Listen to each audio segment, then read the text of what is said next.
Hi ನಮಸ್ಕಾರ ಎಲ್ಲರಿಗೂ. ಹೇಗಿದ್ದೀರಾ ಎಲ್ಲರೂ? ಐ ಹೋಪ್ ನೀವೆಲ್ಲ ಚೆನ್ನಾಗಿದ್ದೀರಾ ಅಂತ ಅಂದ್ಕೊಂಡಿದ್ದೀನಿ. ಜಸ್ಟ್ ನಾನೀಗ ಒಂದು ವಿಡಿಯೋನ ನೋಡಿದೆ. ಏನಪ್ಪ ಅಂತಂದರೆ ನಿನ್ನೆ ಒಂದು 12 ಜನ ಬೆಂಗಳೂರಿನವರು ಕನಕಪುರದ ಹತ್ರ ಮೇಕೆದಾಟು ಅಂತ ಎಲ್ಲರಿಗೂ ಗೊತ್ತಿರಬೇಕು, ಅಲ್ಲಿಗೆ ಹೋಗಿದ್ದಾರೆ. ಪಿಕ್ನಿಕ್ಗೆ ಅಂತ ಹೋಗಿರೋದು, ಫ್ರೆಂಡ್ಸ್ಗಳ ಜೊತೆ ಹೋಗಿರೋದು. ಅದರಲ್ಲಿ ಹೆಣ್ಮಕ್ಳು ಮತ್ತು ಗಂಡ್ಮಕ್ಳು ಸೇರಿ ಹೋಗಿರೋ ಅಂಥದ್ದು. ಅವರು ಎಲ್ಲರೂ ಕೂಡ ಮೇಕೆದಾಟ ಹತ್ರ ನೀರಲ್ಲಿ ಇಳಿದಿದ್ದಾರೆ. ಇಳಿದಾಗ ಇದು ಸುಳಿ ಅನ್ನೋದೇನಿರುತ್ತೋ ಅವರಿಗೆ ಗೊತ್ತಿಲ್ಲದೇನೆ ಅದು ಸ್ವಲ್ಪ ಆಳವಾಗಿ ಹೋಗಿದ್ದಾರೆ ಎಲ್ಲರೂ. ಅದರಲ್ಲಿ ಕೆಲವರು ಈಜು ಬರೋರು 7 ಜನ ಆಚೆ ಬಂದಿದ್ದಾರೆ. 5 ಜನ, ಅದರಲ್ಲಿ 3 ಜನ ಹೆಣ್ಮಕ್ಳು ಹಾಗೆ 2 ಗಂಡ್ಮಕ್ಳು ನೀರಲ್ಲಿ ಕೊಚ್ಕೊಂಡೋಗಿದ್ದಾರೆ. ಅವ್ರನ್ನ ಕೂಡ ಆಚೆ ತೆಗ್ದಿದ್ದಾರೆ, ರಾತ್ರಿ ಆಚೆ ತೆಗ್ದಿದ್ದಾರೆ. ಬಟ್ ಇದನ್ನೆಲ್ಲ ನ್ಯೂಸಲ್ಲಿ ಹಾಕೋದಿಕ್ಕೆ ಹೋಗಲ್ಲ. ಯಾಕಪ್ಪ ಅಂತ ಅಂದರೆ ಸಾಮಾನ್ಯಕ್ಕೆ ಈ ಥರ ಎಲ್ಲ ಹಾಕಿದ್ರೆ ಟೂರಿಸ್ಟ್ ಪ್ಲೇಸ್ಗಳಿಗೆ ಡ್ಯಾಮೇಜ್ ಆಗುತ್ತೆ ಅಂತ ಕೆಲವರೆಲ್ಲ ಇದನ್ನ ಪಬ್ಲಿಷ್ ಮಾಡೋಕ್ಕೆ ಹೋಗಲ್ಲ. ಯಾರೆಲ್ಲ ಇದ್ರ ಮೂಲಕ ಏನು ಅರ್ಥ ಮಾಡ್ಕೊಬೇಕು ಅಂತಂದರೆ, ನಿಮಗೋಸ್ಕರ ತಂದೆ ತಾಯಿಗಳು ಕಾಯ್ತಾ ಇರ್ತಾರೆ. ಯಾರಿಗೋಸ್ಕರನೂ ಹೋಗಿ ನಿಮ್ಮ ಜೀವನ ಅಲ್ಲೆಲ್ಲ ನೀರಲ್ಲೆಲ್ಲ ಆಡಿ ಅಲ್ಲಿ ಇಲ್ಲಿ ಇದು ಮಾಡಿಕೊಂಡು ನೀವು ಈ ಥರ ಎಲ್ಲ ಮಾಡ್ಕೊಂಬಂದರೆ ಎಷ್ಟು ಕಷ್ಟಪಟ್ಟು ನಿಮಗೆ ಜನ್ಮ ಕೊಟ್ಟು ಇಷ್ಟೆಲ್ಲ ಓದಿಸಿರ್ತಾರೆ, ಕಷ್ಟಪಟ್ಟು ಓದಿಸಿರ್ತಾರೆ. ಈಗ ನಿಮ್ಮಕ್ಕೆ ಓದಿಸಿರೋದಲ್ಲದೆ ಅಂತ ಇದರಲ್ಲಿ ಈ ದುಃಖದಲ್ಲಿ ಅವ್ರಿಗೆ ಈ ನೋವು ಬೇರೆ ಕೊಡ್ತಾ ಇರ್ತೀರ. ಇದರಲ್ಲಿ ಹೆಣ್ಮಕ್ಳಿಗೂ ಆಗಲಿ ಗಂಡ್ಮಕ್ಳಿಗೂ ಆಗಲಿ ಎಲ್ಲರಿಗೂ ಹೇಳೋದಷ್ಟೇನೆ, ಖಂಡಿತವಾಗ್ಲೂ ಒಂದ್ಸತಿ ಮನೆಯಲ್ಲಿ ಯೋಚನೆ ಮಾಡ್ರಿ. ನಾನು ಕಣ್ಣಲ್ಲಿ ತುಂಬ ಸತಿ ನೋಡಿದ್ದೀನಿ. ಎಲ್ಲಿ ಅಂತಂದರೆ ಒಂದ್ಸತಿ ಮುರುಡೇಶ್ವರದಲ್ಲಿ ನೋಡಿದ್ದೀನಿ. ಒಂದು 3 ಜನ ಕಣ್ಮುಂದೆನೆ ಕೊಚ್ಕೊಂಡೋಗಿದ್ನ ನಾವು ಕಣ್ಣಲ್ಲಿ ನೋಡಿದ್ದೀವಿ. ಹಾಗೆ ಬಲ್ಮುರಿಲಿ ತುಂಬ ಇಂಥವೆಲ್ಲ ತುಂಬಾ ನಡೀತಾ ಇರ್ತವೆ. ಹಾಗೆ ಮೇಕೆದಾಟಲ್ಲಿ ಕೂಡ ನಡೀತಾ ಇರುತ್ತೆ.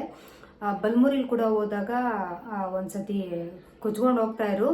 ತೆಪ್ತವರು ಬಂದು ಇಬ್ರನ್ನ ಬಚಾವ್ ಮಾಡಿದ್ರು, ಇನ್ನೊಬ್ರನ್ನ ಬಚಾವ್ ಮಾಡೋಕ್ಕಾಗಲಿಲ್ಲ. ಯಾಕೆ ಇಷ್ಟೊಂದು ಈ ಥರ ಹುಡುಗ ಹುಡುಗಿ ಹೋದಾಗೇನೆ ಈ ಥರ ಮಾಡ್ಕೊತೀರಲ್ಲ, ಯಾಕೆ ಹಿಂಗೆ ಮಾಡ್ಕೊತೀರಾ? ಆದಷ್ಟು ತಾಳ್ಮೆಯಿಂದ ಇರಿ. ಕಾಲೇಜ್ ಮಕ್ಕಳೇ ಆಗಲಿ, ಸ್ಕೂಲ್ ಮಕ್ಕಳೇ ಆಗಲಿ, ಏನೋ ಅಚಾನಕ್ಕಾಗಿ ಈ ನದಿ ತುಂಬಿ ಓಡಾಡೋವಾಗ ಸರ್ವೇ ಸಾಮಾನ್ಯವಾಗಿ ಮಕ್ಕಳುಗಳು, ಈ ತಂದೆ ಈ ಥರ ಎಲ್ಲ ಆಗೋದು ಸರ್ವೇ ಸಾಮಾನ್ಯ. ಈ ಥರ ಹೋಗಿ ನೆಮ್ಮದಿನ ಹಾಳು ಮಾಡಿಕೊಂಡು ಅಪ್ಪ ಅಮ್ಮಂಗೆ ಕೆಟ್ಟ ಹೆಸರು ತಂದು ನೀವು ಈ ಥರ ಕದ್ದು ಮುಚ್ಚಿ ಮನೇಲೆಲ್ಲ ಹೋಗಿ ಈ ಥರ ಎಲ್ಲ ಹೋದ್ರೆ ಎಷ್ಟು ನೋವು ತಿಂತಾರೆ ಅಂತ ನಿಮ್ಗೇನಾದ್ರು ಗೊತ್ತಿರುತ್ತಾ?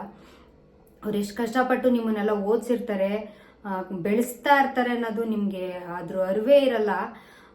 ಯಾರಾದರೂ ಈ ವಿಡಿಯೋ ಇಷ್ಟ ಆದರೆ ಖಂಡಿತವಾಗ್ಲೂ ಶೇರ್ ಮಾಡಿ. ಯಾಕಂದರೆ ಆ ನೋವು ನಿಮಗೆಲ್ಲ ಗೊತ್ತಿರಲ್ಲ. ನಿಮಗೆ ಆಲ್ಮೋಸ್ಟ್ ಮಕ್ಕಳೆಲ್ಲ ಆಗ್ತಾರಲ್ಲ, ಅವಾಗ ನಿಮ್ಗೆ ಅಷ್ಟೇ ಇದು ಗೊತ್ತಾಗೋದು, ಮಕ್ಳ ಬೆಲೆ ಏನು, ಅಪ್ಪ ಅಮ್ಮನ ಬೆಲೆ ಏನು ಅಂತ ಅವಾಗ ನಿಮಗೆ ಗೊತ್ತಾಗೋದು. ಇಷ್ಟೇ ನಾನು ಹೇಳಕ್ಕೆ ಇಷ್ಟಪಡ್ತೀನಿ. ಆದರೆ ಆಗಿರೋದಂತೂ ನಿಜ, ಖಂಡಿತವಾಗ್ಲೂ ಆಗಿರುತ್ತೆ. ಬಟ್ ಆದ್ರೂ ಇವರು ಯಾವುದೇ ಕಾರಣಕ್ಕೂ ಟೂರಿಸ್ಟ್ ಪ್ಲೇಸ್ಗಳು ಅಂತ ಅಂದಮೇಲೆ ಇವ್ರು ಯಾರೂ ಬಿಟ್ಕೊಡೋದಕ್ಕೆ ಹೋಗಲ್ಲ. ನನಗೆ ನೋಡಿದ್ಮೇಲೆ ತುಂಬಾನೇ ಬೇಜಾರಾಯಿತು. ನೋಡು, ಮಕ್ಳುಗಳ್ನ ಹಿಂಗೆಲ್ಲ ಓದಿಸ್ತೀವಿ, ಅವ್ರು ಇಷ್ಟ ಬಂದಂಗೆಲ್ಲ ಕಳಿಸ್ಕೊಡ್ತೀವಿ. ಇಷ್ಟ ಬಂದಂಗೆಲ್ಲ ಕಳಿಸ್ಕೊಟ್ಟಾಗೇನೆ ಈ ಥರ ಪ್ರಾಬ್ಲಮ್ಗಳಾಗೋದು. ಫ್ರೆಂಡ್ಸ್ಗಳು ಅವ್ರು ಬರಲಿಲ್ಲ ಅಂದ್ರೂ ಸರಿ ಬನ್ರಿ ಅಂತ, ಈಜು ಬರಲಿಲ್ಲ ಅಂದ್ರೂ ಪರವಾಗಿಲ್ಲ, ಬನ್ರಿ ಆಡೋಣ ಅಂತ ಕರ್ಕೊಂಡೋದಾಗ ಅಲ್ಲಿ ಆ ರೀತಿ ಆಗೋದು ಈ ರೀತಿ ಆಗೋದು ಅಂತ ಸುಮಾರು ಸತಿ ಕೇಳಿದೀವಿ. ಇಷ್ಟೆಲ್ಲ ಕೇಳಿದ್ರು ನೀವು ಪೇರೆಂಟ್ಸ್ಗಳು ಗಮನಕ್ಕೆ ಬರಬೇಕು. ಗಮನಕ್ಕೆ ಬರಲಿಲ್ಲ ಅಂದರೆ ಈ ಥರ ಪ್ರಾಬ್ಲಮ್ಗಳು ಆಗ್ತಾ ಇರ್ತವೆ. ಯಾಕೆ ಇಷ್ಟು ಜನ ನೆಗ್ಲೆಕ್ಟ್ ಮಾಡ್ತಾರೆ? ಇಲ್ಲ ಕಾಲೇಜ್ ಮಕ್ಕಳೇ ಆಗಿರ್ಬೋದು, ಸ್ಕೂಲ್ ಮಕ್ಕಳೇ ಆಗಿರ್ಬೋದು, ಬೇಸಿಗೆ ಕಾಲ ನೀರಲ್ಲಿ ಇಳಿಬೇಕು ಅಂತ ಅನ್ಸುತ್ತೆ. ಬಟ್ ನೀರಲ್ಲಿ ಇಳೀರಿ. ನೀರಲ್ಲಿ ಇಳಿದ್ರೂ ಕೂಡ ನಿಮಗೆ ಎಲ್ಲಿ ಈಜು ಬರುತ್ತೋ ಅಂಥವ್ರು ಮಾತ್ರ ಇಳ್ಕೊಂಡು ನೀಟಾಗಿ ಆಟ ಆಡ್ಕೊಂಡು ಬನ್ನಿ. ಬರ್ದೇ ಇರೋರ್ನೆಲ್ಲ ಬಲವಂತವಾಗಿ ಫೋರ್ಸ್ ಮಾಡಿಕೊಂಡು ಕರ್ಕೊಂಡು ಹೋಗ್ತಿರಲ್ಲ, ಅದು ತಪ್ಪಾಗತ್ತೆ. ಯಾವುದೇ ಕಾರಣಕ್ಕೂ ಈಜು ಬರಲಿಲ್ಲ ಅಂದರೆ ಯಾವುದೇ ಕಾರಣಕ್ಕೂ ಯಾವ ಮಕ್ಕಳು ಈ ವಿಡಿಯೋದಲ್ಲಿ ಹೇಳೋದಷ್ಟೇ, ಈಜು ಬರಲಿಲ್ಲ ಅಂದ್ರೂ ಪರವಾಗಿಲ್ಲ, ಈಜು ನೀವು ಅವ್ರ ಜೊತೆ ಮಾತ್ರ ಇಳಿಯೋದಕ್ಕೆ ಹೋಗಬೇಡಿ. ಯಾಕೆ ಅಂತ ಗೊತ್ತಾಯ್ತಲ್ಲ ನಿಮಗೆ. ಅವರು ಬಲವಂತವಾಗಿ ಕರ್ಕೊಂಡು ಹೋಗ್ತಾರೆ, ಅವ್ರು ಸೇಫ್ ಆಗ್ತಾರೆ, ಅವ್ರು ಬಚಾವಾಗಿ ವಾಪಸ್ ಬರ್ತಾರೆ. ನಿಮಗೆ ಈಜು ಬರಲ್ಲ, ಅವಾಗ ಏನು ಮಾಡ್ತೀರಾ ಅಂತ ಅಂದರೆ ನೀವು ಮುಳುಗ್ಬಿಡ್ತೀರಾ. ನಿಮ್ಮ ಅಕ್ಕಪಕ್ಕದಲ್ಲಿದ್ದವರು ಅಷ್ಟೇನೆ ಹಂಗೆ ಆಗ್ಬಿಡ್ತಾರೆ. ನೀವು ಯಾರನ್ನ ಬಚಾವ್ ಮಾಡಕ್ ಹೋದ್ರು ಸಮೇತ ಈ ಅಕ್ಕಪಕ್ಕದಲ್ಲಿ ಒಬ್ಬರಿದ್ರು ಕೂಡ ನಿಮ್ಮನ್ನ ಬಂದು ಇದು ಮಾಡ್ಕೊತಾರೆ. ಆವಾಗ ನೀವು ಕೂಡ ಬಚಾವ್ ಆಗಕ್ಕಾಗಲ್ಲ. ಅರ್ಥ ಮಾಡ್ಕೊಳ್ಳಿ ಈ ವಿಚಾರನ. ಸ್ವಲ್ಪ ಆದಷ್ಟು ಶೇರ್ ಮಾಡಿ. ಪೇರೆಂಟ್ಸ್ಗಳಿರ್ತಾರೆ, ಎಲ್ಲಾರ್ಗು ಅರ್ಥ ಆಗಲಿ. ಮಕ್ಕಳು ಎಲ್ಲಿಗೆ ಹೋಗ್ತಾರೆ, ಏನು ಮಾಡ್ತಾವ್ರೆ ಅನ್ನೋದು ಸ್ವಲ್ಪ ಅರ್ಥ ಮಾಡ್ಕೊಳ್ಳಿ. ಈ ಪಿ ಜಿಗಳಲ್ಲಿ ಇರ್ತಾರೆ, ಇವರೆಲ್ಲ ಓದ್ತಾ ಇರೋರೆಲ್ಲ ಆಲ್ಮೋಸ್ಟ್ ಎಲ್ಲ 20-21 ವರ್ಷ ಏಜಿನವ್ರು ಅಷ್ಟೇನೆ. ಇವರೆಲ್ಲ ಒಂದೇ ಏಜಿನವ್ರು ಆಗಿರೋದ್ರಿಂದ ಇವರೆಲ್ಲ ಒಟ್ಟಿಗೆ ಹೋಗಿ ಈ ಥರ ಮಾಡ್ಕೊಂಡಿರೋವಂಥದ್ದು. ಖಂಡಿತವಾಗ್ಲೂ ಈ ವಿಡಿಯೋ ಇಷ್ಟ ಆದರೆ ದಯವಿಟ್ಟು ಶೇರ್ ಮಾಡಿ, ಹಾಗೆ ಲೈಕ್ ಮಾಡಿ. ಮುಂದೆ ವಿಡಿಯೋದೊಂದಿಗೆ ಸಿಗ್ತೀನಿ. ಅಲ್ಲಿವರೆಗೂ ನಿಮಗೆಲ್ಲ ನೀರಲ್ಲಿ ಇಳಿದ್ರೆ ಆದಷ್ಟು ಹುಷಾರಾಗಿರಿ. ಈಜು ಬಂದವ್ರು ಮಾತ್ರ ಈಜಾಡಕ್ಕೆ ಹೋಗಿ. ಖಂಡಿತವಾಗ್ಲೂ ಯಾರು ಈಜಿಗೆ ಬರಲ್ವೋ ಅವ್ರಿಗೆ ಮಾತ್ರ ಇಳಿಯಕ್ಕೆ ಹೋಗ್ಬೇಡಿ, ಫೋರ್ಸ್ ಅಂತೂ ಮಾಡಕ್ಕೆ ಹೋಗ್ಬೇಡಿ.